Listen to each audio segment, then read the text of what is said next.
बिहार को लूटने की खबर रोज आती है अखबार में।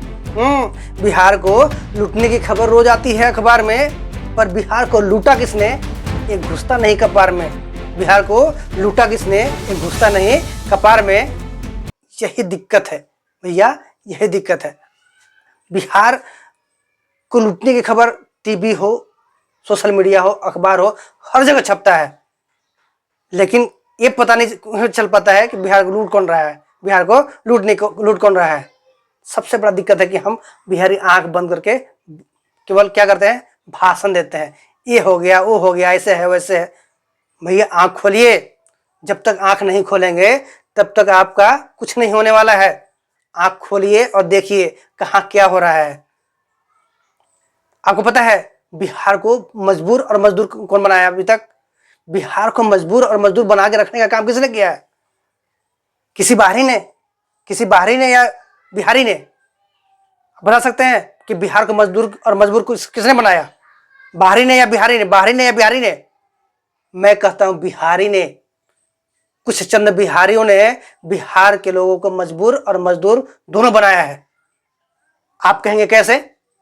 मैं बिल्कुल बता सकता हूं कि बिहारियों को मजबूर और मजदूर कैसे बना के रखा गया है।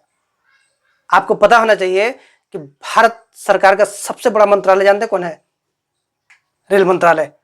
रेल मंत्रालय के पास सबसे ज्यादा रोजगार है। रेल मंत्रालय के पास सबसे ज्यादा रोजगार है। अब भारत में सबसे ज्यादा बेरोजगार कहाँ है? बिहार में। एक तरफ भारत सरकार के मंत्रालय के पास सबसे ज्यादा रोजगार भी है और एक तरफ भारत का सबसे ज्यादा बेरोजगार प्रदेश भी है। ठीक है, अब देखिए इसका कॉम्बिनेशन कैसे मिलता है और कैसे बिहारियों को मजबूर और मजदूर बनाया जाता है। इसको आप जोड़िएगा।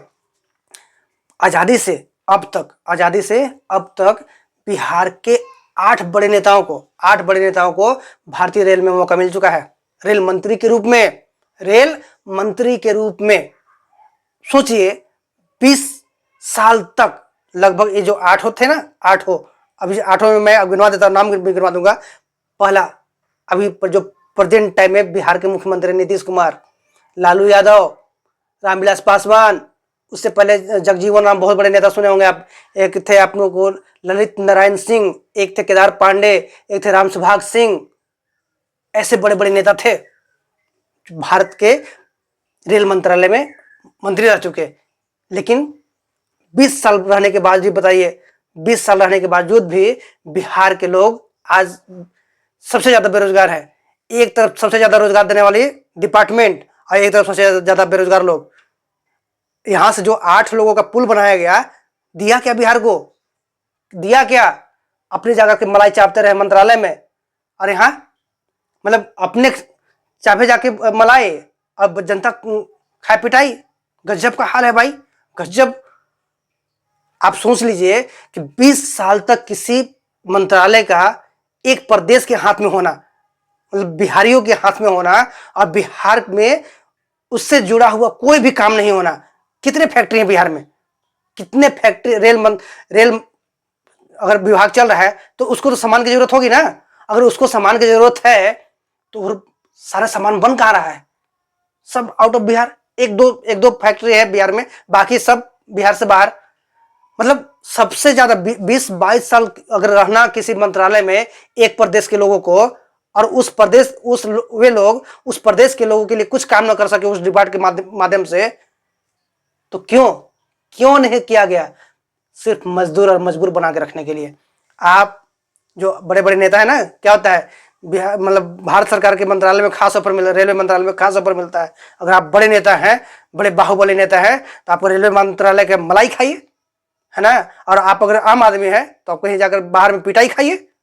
गजब का ऑफर है। बिहार के लोगों को मजदूर और मजबूर बनाने का काम चंद नेताओं ने ही किया है। अब बिहार के नेताओं ने किया है। हमें मोदी, राहुल और कांग्रेस और बीजेपी को गाली देने से पहले अपने घर के लोगों को देखना होगा कि बिहार के लोगों को मजबूर और मजदूर इन्हीं लोगों ने बनाया है। लालू यादव दिल्ली के नहीं है, नीतीश कुमार दिल्ली के नहीं है, समझे। अपने रामविलास पासवान बनारस से नहीं आए हैं, सब यहीं के हैं। जगजीवन राम अपने आप को बहुत बड़े दलित नेता, सब यहीं के थे, समझे। उसके बावजूद भी बिहार मजदूर और मजबूर रहा। एक तरफ हाथ लगा क्या, मतलब पूरा रोजगार का एक समझिए कि जैकपॉट ही हाथ लग गया और लोग यहाँ बेरोजगार रह गया। रोजगार का एक फैक्ट्री हाथ में हाथ लग गया, अब बिहार के लोग बेरोजगार रह गए। क्यों रह गए? मानता हूं कि उसका एक सिस्टम होता है आने जाने का, लेकिन कहने का मतलब क्या है कि मैन्युफैक्चरिंग हब तो बना सकते थे ना हम बिहार को। रेलवे का मैन्युफैक्चरिंग हब बना सकते थे, उस मैन्युफैक्चरिंग हब से बिहार के लोगों को रोजगार मिलता। लेकिन हुआ क्या? अरे खूब खूब अपने चाहे मलाई और जनता खाए पिटाई। यही कहानी बता रहा हूँ। यही लोगों को आज क्या होता है, जब जाते हैं महाराष्ट्र दिल्ली और गुजरात का माने, तो वहां उनको मजदूर भी किया जाता, मजबूर भी, मतलब मजदूरी भी करते हैं और मजबूरी में भी करते हैं। मतलब मजदूर भी हैं और मजबूर भी हैं, उनके आगे पीछे कोई खड़ा होने वाला नहीं है। बिहार के लोगों को अगर कोई मजबूर और मजदूर बनाया है तो बिहार ही बनाया है। राज ठाकरे या जो बड़े बड़े बाहरी नेता हैं, उन्होंने मजबूर या मजदूर नहीं बनाया, आपने बनाया है, बिहारियों ने बनाया बिहार को।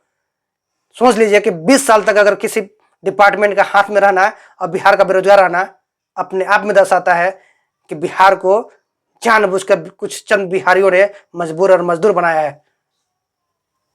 आपको विश्वास नहीं होता, आप गूगल पर चेक कर लीजिएगा कि आज भी 8 मंत्रालय है, मतलब 8 लोग बिहार के, जिन्होंने बिहार से चुनाव लड़कर और जाकर के वहां पे भारत के रेल मंत्रालय में काम किया और बिहार के लोगों को मिला झुनझुन्ना, बेरोजगारी का रोना।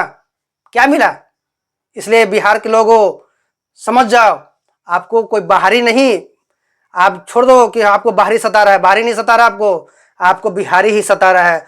और अपने घर के दुश्मन को कैसे निपटना है वो आपको जरूर सोचना होगा। जो घर में बैठे जो है ना, घर में जो बैठे हैं लोग, गद्दार लोग, बिहार को मजबूर और मजदूर बनाने वाले, उनको जरूर निपटाना होगा इस बार चुनाव में।